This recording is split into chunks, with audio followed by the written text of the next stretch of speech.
Hello. હા, નમસ્કાર બેન.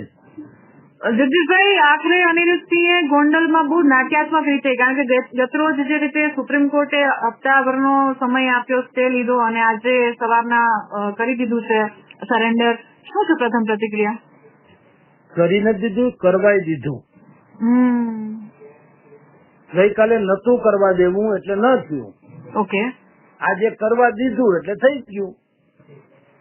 બરાબર. જુઓ બેન, આ આખો હાઈ પ્રોફાઇલ કેસ જે છે ને, એમાં મને એટલે મીડિયાથી માંડીને સામાન્ય જનતાને સરકાર અને તંત્ર ઉલ્લુ બનાવે છે. ઓકે.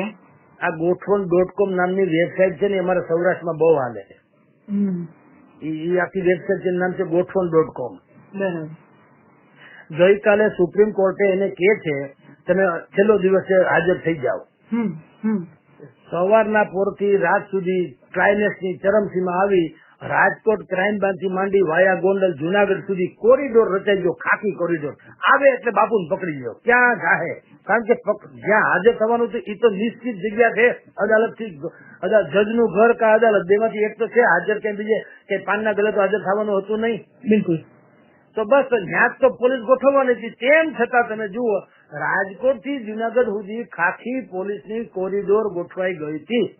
બરાબર. શું કામ? ગઈકાલે ચિત્ર જુદું હતું. ગમે તે થયું હોય, ડખો થયો હોય, મેનેજ થયું ન થયું હોય, નક્કી એમ કર્યું હતું કે અનિરુદ્ધસિંહ જાડેજા સરેન્ડર કરી પેલા રીબડાના અમિત ફૂટ આત્મહત્યા કેસમાં એની ધરપકડ કરીને રિમાન્ડ માંગી લો, કેસ રફે દફે કરો. હવે ઈ પત્યું એટલે બાપુને એમ થયું કે હાજર થવું કે ન થવું કે ન. તો એના તથાકથિત જે નિષ્ણાતો હોય એને અદાલતનું ધ્યાન દોર્યું કે એક તો તમે અમારા અસીલને કહો છો કે તમે સરેન્ડર કરો. અમારા અસીલ સરેન્ડર કરવા જાય છે તો સ્થાનિક પોલીસ એને બીજા ગુનામાં સંડોવીને, બીજા ગુનાના આરોપી તરીકે નહીં અને અપરાધી તરીકે નહીં, બરાબર, સંડોવીને એને વળી પાછા અવળે રવાડે ચડાવવાની કોશિશ કરે છે. હવે તમે મને કહો અમે કઈ રીતે સરેન્ડર થાવ? અમે જો અદાલતનો આદેશનું માન જાળવવા સરેન્ડર થાય તો અમે બીજી મુસીબતમાં મુકાઈએ એમ છીએ. બરાબર.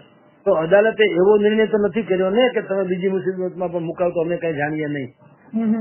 એટલે એને સ્ટે મળી ગયો 7 દિવસનો. સાંભળો, ગઈકાલે રાતના. બરાબર. રાતના સ્ટે મળ્યો એટલે શું થયું? મેચ ગઈ ડ્રો. T20 ના દડાની જેમ એક દડો પેલા આને ફેંકો, એક દડો આને ફેંકો, ઘડીક આ જીતશે, ઘડીક આ જીતશે, રાત સુધી ચાલ્યું. રાતના મેચ ડ્રો ગઈ. 7 દિવસનો એને અંતરાલ મળી ગયો. બરાબર. હવે તમે જુઓ પાછું કેવું થાય છે. આપણા દેશની અદાલતોમાં લાખો કેસ અને ઈ ડઝનબંધ વર્ષોથી એમને પડ્યા છે અને લોકો સબડે છે, નિર્દોષ હોય કે દોષિત સાબિત થયા વગરના હોય. બરાબર.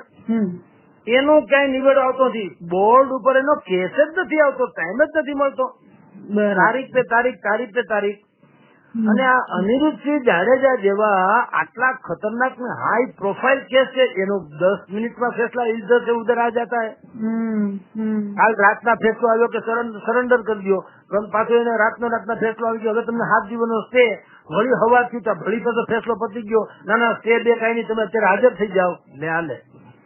બરાબર. આટલી સક્રિય અદાલતો જો સામાન્ય પ્રજા માટે હોત તો દેશનું આખું ચિત્ર જુદું હોત ને ન્યાયતંત્રની ગરિમા ઓર વધી ગઈ હોત. બિલકુલ બિલકુલ. પણ આપણે ત્યાં મુંબઈમાં લોકલ ટ્રેનમાં બ્લાસ્ટ કરનારા આતંકવાદી પઠાણ બંધુઓ માટે થઈને સુપ્રીમ કોર્ટના દરવાજા મધ્યરાત્રિના ખુલે છે. સામાન્ય લોકોની જિંદગી બરબાદ થાય તો પણ એનો મેળ પડતો નથી. તો હવે અનિરુદ્ધસિંહના મામલે તમને શું લાગે છે આગળ, કે આમાં પણ છટકબારી છે એમના માટે? ના, આરામથી હવે કઈ નહીં, વાત પછી હવામાં નીકળી જાય. હવે જો સરેન્ડર થઈ ગયા, સરેન્ડર થયા એટલે શું થશે? એને હવે સજા કેટલી કાપવાની રહી? માની લો કે કાલ સવારે કોઈ પણ માણસની કોઈ મદદ લે કે ન લે તો પણ હવે એની સત્તાવાર જે જેલની કાટવાની જે અવધિ છે એ 15 મહિનાથી વધારેની 16મો મહિનો નથી. બરાબર. અંતિમ શ્વાસ સુધી નથી એમ કઉ છું. એવું નથી. એ બધા કાયદા પછીની વાત છે. આને જયારે સજા થઈ ત્યારે ચોક્કસ નિર્ધારણ આદેશ પ્રમાણે થઈ હતી. એટલે એને હવે 15 મહિનાથી વધુ કાંઈ ન કરે તો પણ કહું, ખાલી ગોદડું ઓઢીને હુઈ જાય, હનુમાન ચાલીસા બોલ્યા કરે જેલમાં, તો 15 મહિને વાસશે ગાસશે છોડી દેવા પડે એમ છે.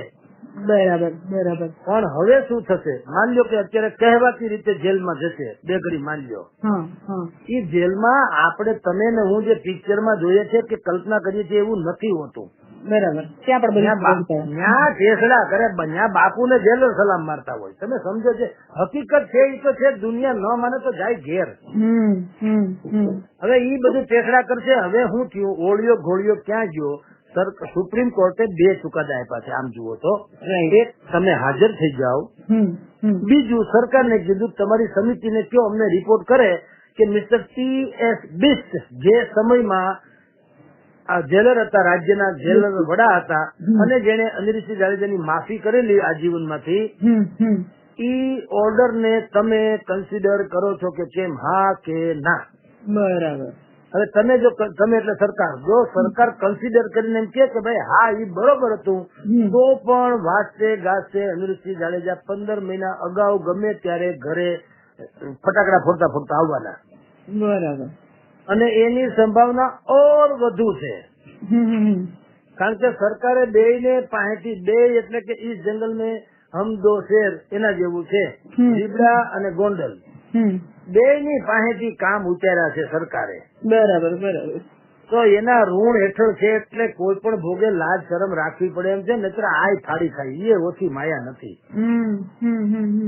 તમે સમજ્યા? બેયના અરસપરસ હોય પછી થોડું ઘણું કરવું પડે, બાકી આ બધું લોક લાજે કરવું પડે છે. જે તમે અત્યારે આપણે જે ભાળીએ ને, આપણે અટક હું લેખા અનિરુદ્ધસિંહ ફરાર એટલે આપણને તો બધા સામાન્ય રીતે તમે ગમે એને પૂછો, સામાન્ય માણસ ફરાર થાય એટલે શું થાય ખબર છે? અજ્ઞાત વાસમાં વયો જાય ને, ડુંગરામાં રહેવા માંડે ને, ક્યાંક જંગલમાં હતાઈ જાય ને, ખાવાના ઠેકાણા ન હોય ને, પહેરવા લુગડા બદલાવાના ન હોય ને, ભિખારી જેવી હાલત થઈ જાય ને, એને ફરાર. એમ નહીં, આ તો ટેસડા કરે. બરાબર.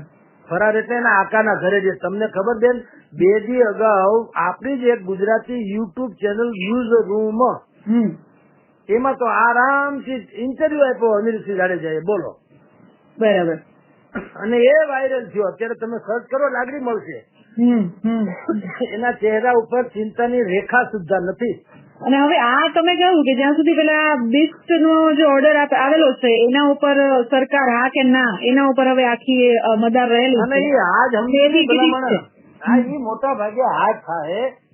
તમે સમજી લ્યો તો નહીતર આવી શરણાગતિ થવા જે પણ નહીં. જો સરકારને ના હોય ને, પાછો અમિત ખૂટ નો તો ઉભો છે ને, પણ એમાં ક્યાં કઈ આરોપી, એટલે એ તો તમે આરોપ ઓલાએ આક્ષેપ કરેલો છે ને.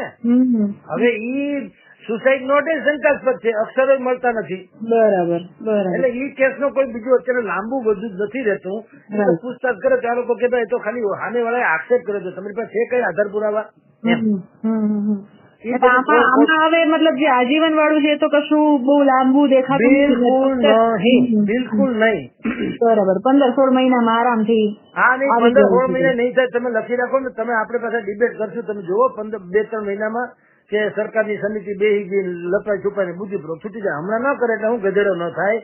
હમણાં 2 દી જાળવા જાય, પછી બીજો કોઈ મોટો બનાવ બને ને દેશમાં, એટલે બધાનું ધ્યાન ઈ બાજુ હોય ને તો ખબર નહીં પડે. પાછા બાપુ છૂટી જાય, પછી 3 દી પછી ખબર પડે ઓહો આને તો જામીન મળી ગયા, કે છુટકારો થઈ ગયો. એટલે આમ જોઈએ તો બધી ઉપાધિ જગદીશભાઈ ખાલી સામાન્ય જનતાને જ છે, કે તમારી પાસે પાવર છે, તમારી પાસે સત્તા છે, તો કઈ વાંધો આવતો નથી. જનતાને ઉપાધિ પણ છે, જનતાને એન્ટરટેનમેન્ટ પણ છે. આમ તો આપણે આને જાદુ કરીએ છીએ ચર્ચા કરીને, બાકી આમાં કાંઈ હરામ બરોબર. આ છૂટી જાય કે જેલમાં જાય, મને તમે કયો જનતાને શું ફાયદો? હાલો મને ઈ ત્યાં કોઈ આઇકોનિક વ્યક્તિ છે કે એના થકી કોઈને પ્રેરણા મળે એમ છે, કઈ જેલમાં જાય તો ઠીક છે, ન જાય તો ઠીક છે.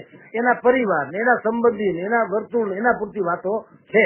અને એના વિસ્તાર ત્યાંની મતલબ કહેવાય ને કે ત્યાં કારણ કે વધારે દબદબો છે ત્યાંના લોકો, એને તો ચર્ચા માટે થઈને એમ કહું. ચર્ચા જો આપણે સ્વભાવે બધા કુથલીખોર છે, કુથલીખોર. આપણને બધાને ગામની જ ગમે, આપણી પોતાની કોઈ આપણે વાત નહીં માંડીએ.